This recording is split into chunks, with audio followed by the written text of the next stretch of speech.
Hey everyone, this is Mitch with YourBitcoin.Expert, where we help you learn Bitcoin, buy Bitcoin, and secure Bitcoin. Today, I'm going to discuss some bold claims made about Bitcoin by a popular author and journalist. The Bitcoin cryptocurrency dream is dead. On January 13th, 2021, James Surowiecki, author of The Wisdom of the Crowds and journalist at The New Yorker and Slate, published an article claiming that Bitcoin has become totally untethered from its original purpose. This is a bold claim to make about the cryptocurrency whose value has gone from tens to hundreds to thousands to tens of thousands of dollars in value. Let's dig into the claims that James is making about Bitcoin. First, he says, quote, "Despite being extraordinarily risky and volatile, as evidenced by the 25% drop it took between Friday and Monday afternoon." First, let's inspect James's mischaracterization of risk and volatility. While these two concepts are often assumed to be the same thing, legendary trader and author of the Incerto series, Nassim Nicholas Taleb, offers a point of contention. Quote, "Don't confuse lack of volatility with stability, ever." In other words, just because something is not volatile does not mean that it is safe. Conversely, just because something is highly volatile does not mean that it is highly risky. Take heart rate variability, for example. Those with a low heart rate variability are at a much higher risk of disease and premature death than those with a high heart rate variability. To sum up this point, volatility of Bitcoin's price is a poor indicator of long-term risk. Next, here are two highly contradictory snippets from the article. First, we have this. Bitcoin was, after all, not designed to be a speculative asset. It was designed to be a currency, a new medium of exchange, end quote. So, Bitcoin was designed to be a currency, not a speculative asset. Fair enough. But then, 6 paragraphs later, we read, quote, "Bitcoin's transformation from putative currency to speculative asset, in other words, was effectively built into the system from the start. It's where Bitcoin was headed all along." Wait a second. Didn't we just read a snippet from this article claiming that Bitcoin was not designed to be a speculative asset? And yet here, James is claiming that Bitcoin was actually designed to be a speculative asset from the very beginning. This contradiction aside, let's dig into the main thesis of the article. Quote, "Bitcoin completely lost its original reason for being. Bitcoin was, after all, not designed to be a speculative asset.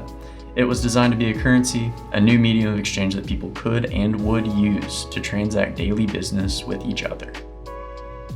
Here, James falls into the common trap of assuming that Bitcoin has failed because it's not currently used as a global medium of exchange. While it is true that Bitcoin was designed to be a currency used for daily transactions, creating a global currency from scratch is a very tall task. To see why, let's imagine creating a new coin out of thin air. We'll call it James Coin. How would we get James Coin to be globally adopted as a medium of exchange that people use to transact daily business? One option would be to convince governments to use James Coin instead of their existing currency. Good luck with that one. Another potential option would be to entice people to own James Coin instead of more traditional forms of money.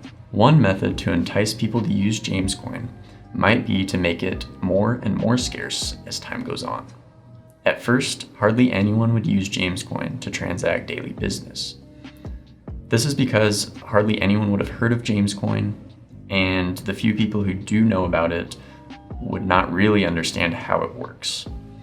However, as it becomes harder and harder to acquire over time, people might begin to tell their friends and family about it. Eventually, you could have a very large user base of James Coin owners.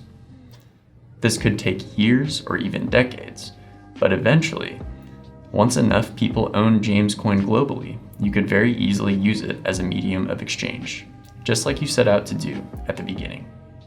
Here are a couple more snippets from the article. Quote, "Some of the failure of Bitcoin to live up to its promise as a currency, ... And the closing sentence of the article, quote, "Bitcoin began as a cryptocurrency.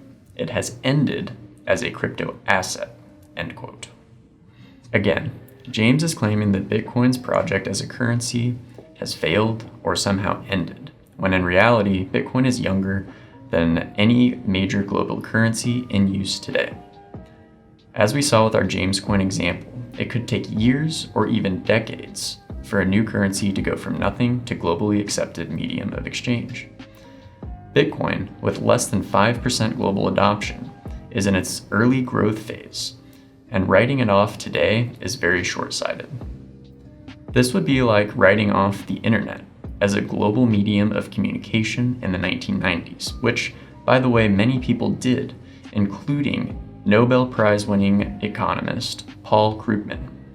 In 1998, when the internet's global adoption rate was less than 5%, Paul had this to say: "By 2005 or so, it will become clear that the internet's impact on the economy has been no greater than the fax machines." Obviously, past quotes like this about the internet look foolish today. Overall, in this article, James seems to be holding Bitcoin to an unfair standard, effectively claiming that by not reaching mainstream global adoption as a medium of exchange within 12 years of its creation, that Bitcoin has failed the test as a currency. Meanwhile, growing numbers of people across the globe are using Bitcoin, owning Bitcoin, and/or working on Bitcoin 24 hours a day, 7 days a week, 365 days a year.